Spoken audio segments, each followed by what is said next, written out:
Hi boys and girls, it's Mrs. Boland, and today I'm going to read you your story. It's called The Three Bears, and it's by Paul Gaudion. He wrote this version. The Three Bears is an old story, and there's many different versions, but this is his version of the story. All right, The Three Bears.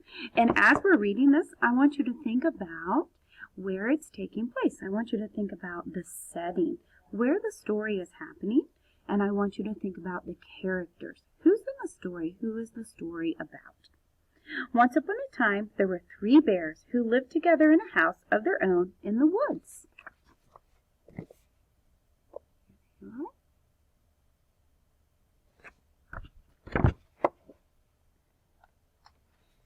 One was a middle-sized bear. One of them was a little wee bear, and the other was a great big bear.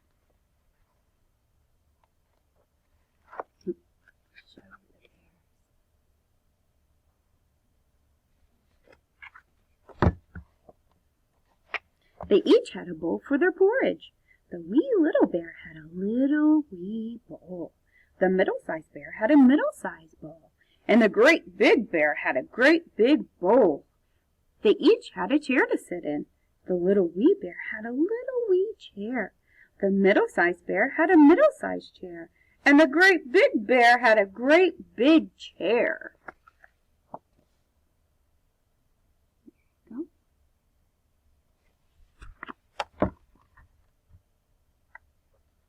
And they each had a bed to sleep in.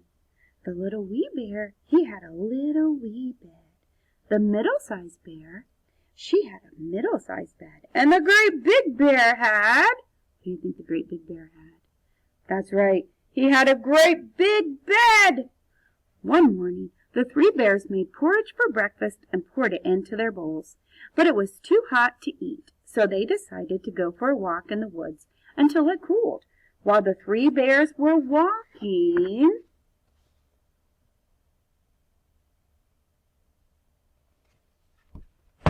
let's keep reading and see what happened while they were walking. A little girl named Goldilocks came to their house. First she looked in at the window, and then she peeked through the keyhole. Of course there was nobody inside. Goldilocks turned the handle of the door,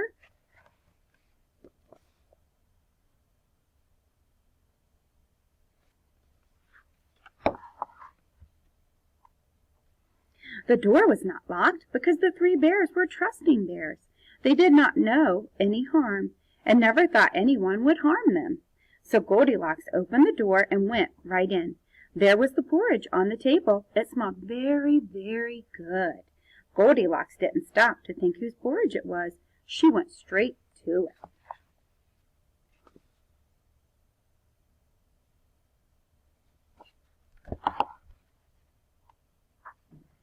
First, she tasted the porridge of the great big bear, but it was too hot. Then she tasted the porridge of the middle-sized bear, but it was too cold.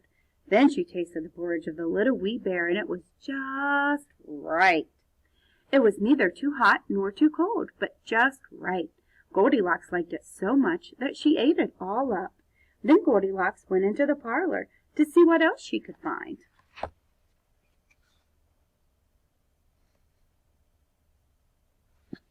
We're going to turn the page here and find out what a parlor is. Oh, I think the parlor is the living room. See what you guys think. There were the three chairs. First, she sat down in the chair of the great big bear, but it was too hard. Then she sat down in the chair of the middle-sized bear, but it was too soft. Then she sat down in the chair of the little wee bear. It was neither too hard nor too soft, but it was just right. Goldilocks liked it so much that she rocked and rocked until the bottom of the chair fell out. Down she went plump onto the floor. Goldilocks went into the bedroom where the three bears slept.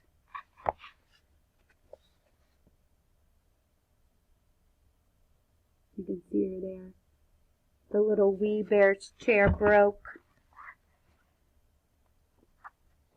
First, she lay down upon the bed of the great big bear, but it was too high at the head for her. Then she lay down upon the bed of the middle-sized bear, but it was too high at the foot for her. Then she lay down upon the bed of the little wee bear. It was neither too high at the head or too high at the foot, but just right. Goldilocks liked it so much that she covered herself up and fell fast asleep. By this time, the three bears thought their porridge would be cool enough, so they came home for breakfast. Uh-oh, what do you guys think's going to happen here? What's going to happen when those bears get home? Let's read on to find out. Goldilocks had left the spoon of the great big bear in his porridge bowl. He noticed it first thing. "Somebody has been tasting my porridge," said the great big bear in his great big voice. Goldilocks had left the spoon of the middle-sized bear in her porridge bowl too. "Somebody has been tasting my porridge," said the middle-sized bear in a middle-sized voice. Then the little wee bear looked at his bowl. "Somebody has been tasting my porridge and has eaten it all up," cried the little wee bear in his little wee voice.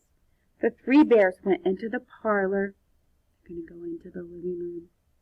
Goldilocks had left the cushion crooked in the chair of the great big bear. He noticed it first thing.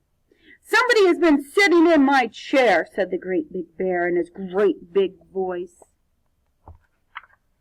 Goldilocks had squashed down the cushion in the chair of the middle-sized bear. "Somebody has been sitting in my chair," said the middle-sized bear in her middle-sized voice. Then the little wee bear looked at his chair.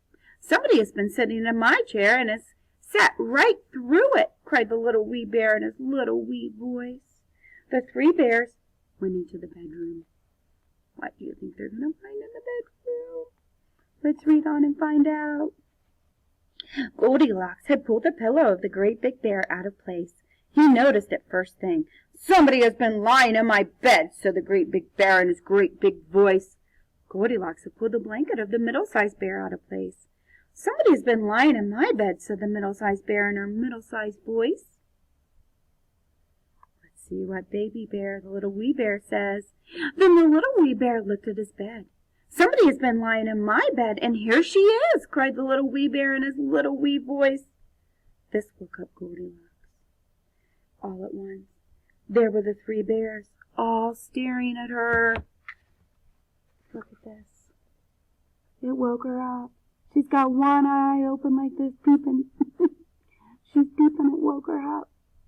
What do you think she's feeling? Do you think she's scared? She woke up and there's three bears there.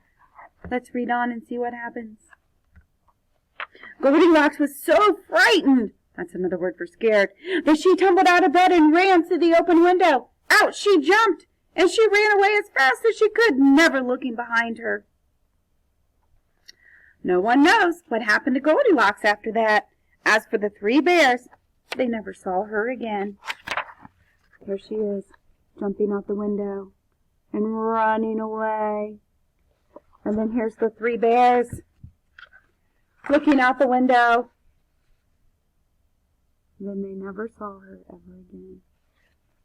So, let's think about the setting. Where were they in this story? I'll give you some options. Were they at a school? Do you think they were at a school? Do you think that they were in the woods at the bear's house? Or do you think they were at McDonald's? I'll give you a couple seconds to think about it. Yeah, I agree. They were in the woods at the bear's house, weren't they? That's where the setting is. That's where the story took place. Now, there were 4 characters in this story. Can you think for a second who the characters were? If I show you this here. Who were the characters? All right. We know that there was the big bear, the middle-sized bear, and the wee little bear. And then the other character, she's not on the front. We're going to have to open up the book to find her. The other character in the story, where is she? Where is she? Let's find her. Oh, there she is. The other character in the story is Goldilocks. So those are the characters. The people are the animals in the story, who the story's about. All right, I hope that you enjoyed my story, and I will see you soon. Bye.